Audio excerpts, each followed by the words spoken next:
Hi everyone, Eric from Hit Subscribe here, and I am doing another one of these videos in the series about freelancer questions. Today's topic is how do you how do you market yourself as a freelancer? And this is actually a pretty interesting topic because it's tough. And so, like in the description here, I said it's simple, but it's not easy. So I'll get to why that is in a minute. But when it comes to marketing yourself, the first thing I'd like to do is define marketing. Now, I am not a marketing MBA or a business major or anything like that. I do, however, own and am CEO of a marketing business. I kind of backed into that knowledge over the last 4 years in applied fashion of doing content marketing. I have a definition for marketing that I use. I don't know if it's really the official one, but I find it to be a very helpful one. And so let me get into that a little. Marketing, I think of this as the process of making prospective customers aware of what you do when those customers would be a good fit. And on the flip side, this is the part of the definition that's probably not one you'd read everywhere. You want to make people who wouldn't be good customers aware that they wouldn't be good customers. So marketing is basically getting the word out for people that you could help that would be a fit for your services, and also giving people that you don't want to work with the ability to self-select. So the best example I could think of is a website. So with a lot of our authors being engineers, software engineers, let's take the example of a software engineering website. You might throw up a website and say, I do Ruby on Rails applications for companies that need website design. Now, by omission, you are not offering services in Java, and you're not offering services doing like user experience or anything else in the world. So you are letting people know what you do, but also you're letting people know what you don't do. And this is important because if you are a Ruby on Rails freelancer that's doing projects, say in the low five figures, like $10,000 to $30,000 projects, you don't want a tire kicker coming along asking for like 3 hours of Java web development for $50. That would be a waste of your time and that person's time because you wouldn't engage. So to roll it all the way back, marketing is making people aware of what you will offer, getting the word out, but also creating a filtration process so that you're not bogged down when it comes to sales and service delivery. So that's marketing on the whole. But I'm going to add another component to this that I think is super important, and it explains why freelancer marketing is a little difficult and a little weird, and it's going to set the groundwork for some of the rest of what I'm going to talk about here. So marketing, in addition to getting the word out, is also about being memorable. And I don't mean that in the kind of platitudinous sense of like, oh, be awesome and people will remember you. I mean more literally, it's about being able to be remembered. So here's the way this works. Like, let's take another kind of freelancer, which is editors that we have in the Hit Subscribe pool. Hopefully some of you are watching. Hi. If an editor is at a party and introduces themselves to somebody, an editor is going to explain, I edit copy. The person on the other side of that conversation is unlikely to be like, it just so happens I have a blog post draft on my site. Can I get out my phone and pay you to do some editing for me, like right now? That said, any given person at a cocktail party at some point in their life probably has a particularly important piece of something they've written that they would like the services of an editor for, or at least proofreading. So the person you're meeting as the editor at a party won't need your services now, but they will at some point. And that's really kind of the point of marketing, is not just to get the word out to somebody that you could help them, but ensure that when the time comes, when they're actually ready to become a customer of yours, they remember you. Mindshare. So marketing is about being memorable. It's about getting the word out and then staying in their minds. So with that in mind, let's look at what marketing is like for a freelancer. Now, most freelancers are generalists. You're a generalist technician of some kind. So you worked a job 9 to 5 as a software engineer, and now you get tired of bosses. You tell them to take this job and shove it. You're hanging out your shingle and doing this on your own. You will probably do what you know and be a generalist software engineer that now just doesn't have a job and you have gigs instead. The trouble is, it's really hard to market generalist stuff because being a generalist is super not memorable. So when you tell people at parties you're a software engineer, you're probably not the first one that they've ever met. They probably meet one on a weekly basis. So in 6 months, when they need some software engineering services, having met you at a party will not stand out in their mind. Now, if you were to narrow it down a little and say that you're a Rails engineer, maybe a little bit, but not so much. So the being memorable part is hard for a generalist freelancer. Not impossible, so I'll talk a little bit about some tactics for it, but understand going in that without some positioning, without niching, marketing your services as a freelancer is difficult. So the trouble really with this is that you don't have a great vehicle for being memorable in this fashion. Being a generalist and trying to get the word out, there's a lot of things that you'll do out of the gate. So you might put up a website, talk about that you do like good work, talk about your values, things of this nature. Still, this tends not to be memorable. It tends to be difficult, not necessarily to get in front of people, but to maintain their attention. And so what happens is when you're a generalist technician like this, is you wind up doing things like I've talked about in previous videos. Maybe you go on Upwork. That's really not marketing, and you're in these like request for proposal processes. You're being compared against a lot of other people, almost like it's a job interview. These are the challenges. Now, to overcome this, what could you actually do that's marketing when you're a generalist? I would say the one that I could speak to, because I did this as a generalist, I put up a site, deadtech.com, and I wrote a lot of content for that site over the course of a lot of years. And what I did, even though I hadn't exactly set out to do this, I built a following.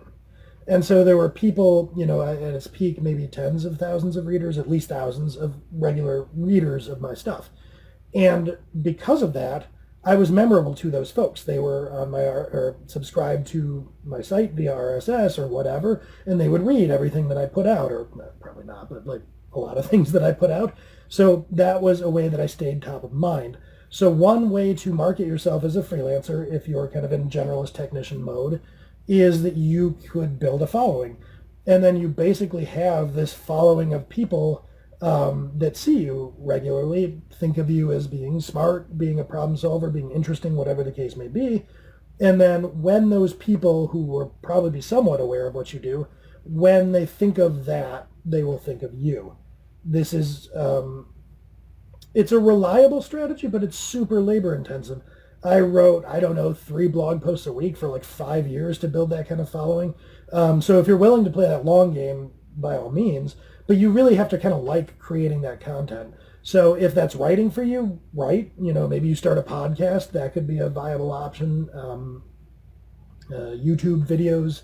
There's a lot of different ways you could approach it, but content marketing is a super long game. And what we're talking about here specifically is content marketing of the form of building a following rather than like building things via organic search or some other way. So you could build that following if you're really in it for the long haul and you want to invest. The other main way that you can market as a generalist is basically to do relationship building. So this is where, again, you're trying to stay top of mind. And the way you do that is maybe you join some forums and you do some kind of prospecting, or you get into groups like a Twitter hashtag, or you're in a Facebook group, whatever the case may be, and you start to gain a bit of a reputation for being helpful. Now, in another video that I did recently, I had talked about this not exactly being marketing. It's prospecting, which is sort of like in the weird position between sales and marketing. But if your main goal is to kind of be memorable rather than pitch something there, you could call this a form of marketing. And it's really, to my way of thinking, almost the only other lever that you have to pull when it comes to marketing yourself as a generalist. You're trying to get in front of people, build relationships, and have them think of you as helpful. You're almost creating a sort of friendship, like a colleague friendship. That way, you're in regular touch, and you will, again, be top of mind when the time comes that they have a problem you could solve, or they could make an introduction. So that is generalist marketing. You don't have a lot of levers to pull because what you're doing is inherently unmemorable. You're doing something that's like a lot of other people. So you have to be personally memorable in order for people to remember you. So what's the alternative? Well, the alternative is, kind of like building a following. It's simple but not easy. The alternative is to niche. So I've talked so far about editors, and if you think about what an editor does, it's a technician thing where if I'm an editor, I edit English prose. I do that for any size company, any person, anybody that wants to pay me, and I'll do it whether it's a blog post or a white paper or a sales page or an email. It doesn't matter. Anything in English, if you want somebody to edit it, I will do that for pay. Same kind of thing with a software engineer. Most freelance software engineers, they might have a stack, like I'm a Rails developer, but basically I will do Rails development for anybody with money. Big company, small company, I don't care. Doesn't matter what industry you're in, I don't care. I will do this as long as it's Ruby on Rails. None of the rest of it matters to me. All of that is generalizing. So think of how unmemorable that is versus like, here's kind of a hypothetical zany example off the top.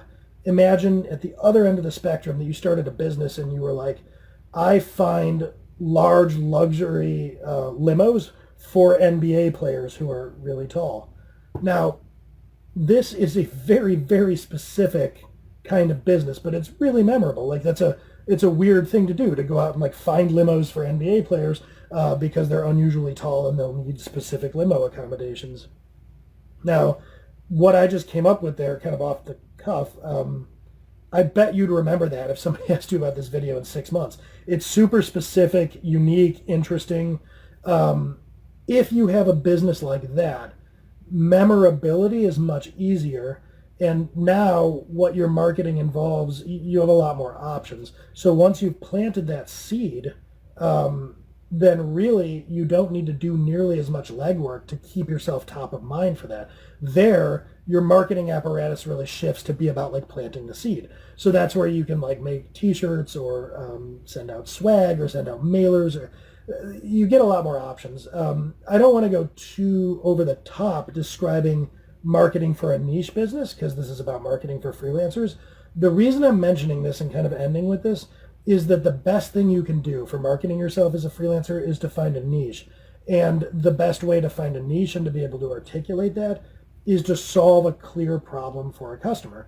So to kind of come into the middle of these two worlds, consider Hit Subscribe, where we have a pool of freelancers, but we also have a productized service that's fairly easy to understand.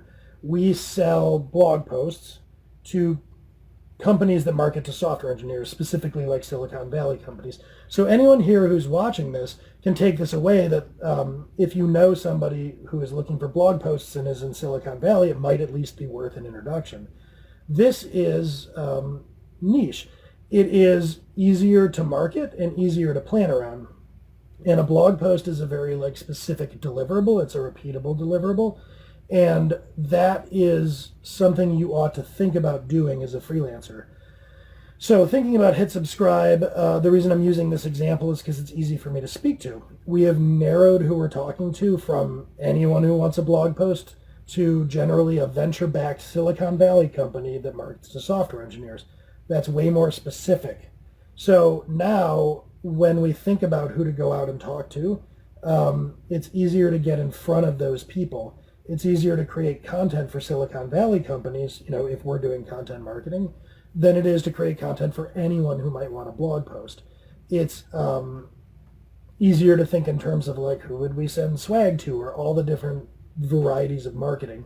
So my message here, if you're a freelancer, isn't completely abandon what you're doing and become the company that finds rides for NBA players. I'm not saying that.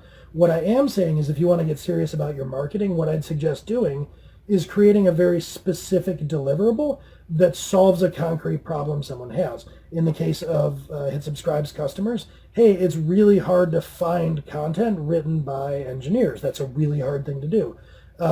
So when somebody comes along with a very specific solution to that problem, it's memorable. And it gets easier to market around that memorable solution to a problem. As a freelancer, it's a hedge. So you can keep doing Rails sites for anyone, or you can keep editing for anyone. But if you're an editor, maybe you stand up one thing that's like, hey, I'm really good at editing. I mean, I'm just making things up off the top, but like grad school application essays. Like I do all kinds of editing, but if you are looking to get into an Ivy League grad school and you're writing about this particular topic, come to me. I will help you get admission to that grad school.